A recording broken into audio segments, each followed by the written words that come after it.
Welcome to part 2 of Photoshop, and here we begin our exciting photo correction, photo manipulation, whatever you want to call it.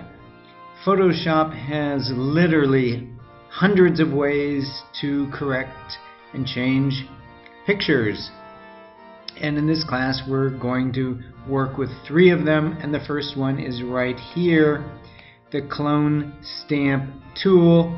You can just press S to get it. If you ever see this, that is not what you want. You want this. So with all of these tools, we can come up here and adjust our brush size. So we'll start with a hard one, 100%, and let's get a bigger brush here. Oh, that's okay. So the way this works is this.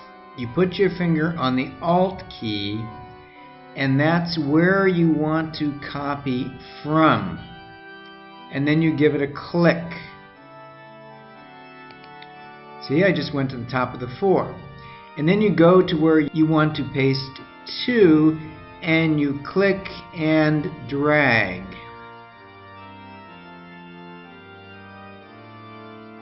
You see at the side of the 4 on the left is the little plus. So where that plus goes is where I copy from, and on the right is where I'm copying to. Well, isn't that sweet? Okay, so what happens if we change the brush? Here's a couple of apples. Let's see. Let's get a soft brush. And we'll get a little bigger here. Just a tiny bit. Yeah, that's fine. Okay, so we'll press our Alt right there. Come over here. Oh, sorry, I didn't change layers. Okay. Press the Alt, and here I am now that I'm on the right layer, and I click and drag, and look, because it's not a hard brush, it's giving me what's called a feather or a blur along the edges. So quick change, there's our copying from over here, and now look, it's really hard, isn't it? So this is a very useful tool for correcting pictures, as I am going to demonstrate right now.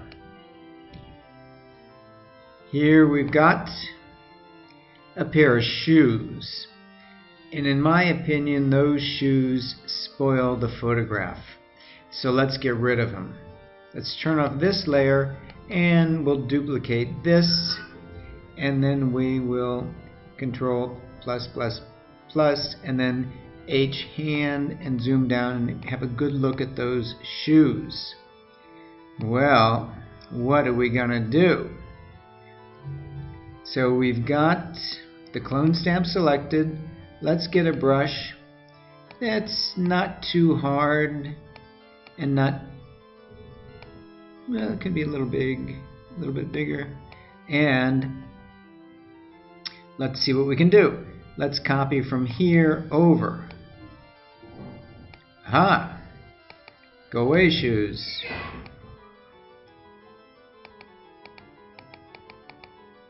Ah, that's coming along. Oh, got a little mistake there.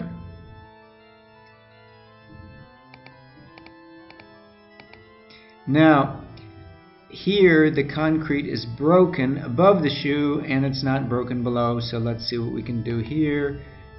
And coming up this way, I think I can get rid of that. Yep. Ah, there's some mistakes. And let's see if we can finish this off.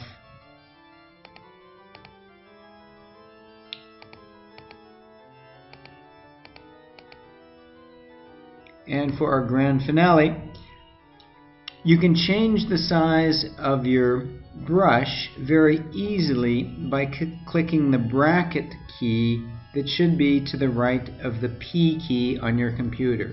So look at the P and you see those two keys to the right. Those are brackets. Press the one on the far right and the brush gets bigger. On the left the brush gets smaller, so you can change brushes very quickly. And let's get rid of that. I don't like those marks. And we better come in from this side.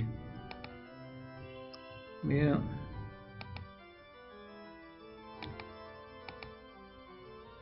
Not too bad, and let's do a before and after. Before, after. And let's do one more just for fun. Now this one is considerably harder. Why is it so hard? I'm going to duplicate that layer.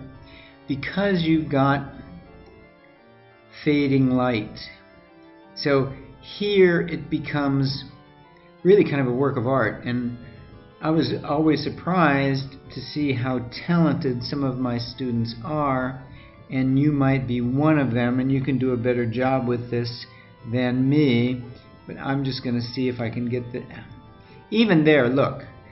It's not good at all, is it?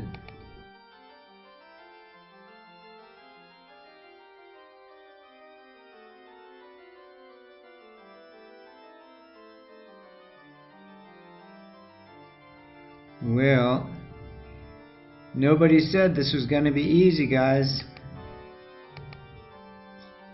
Fortunately, I've given you many pictures to practice with, and not all of them are as hard as this one, but I wanted you to see that it's really part technique and part art.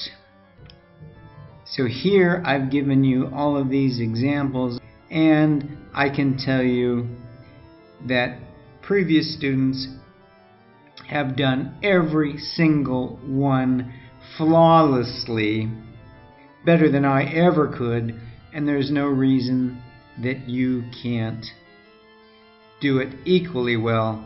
So good luck and begin!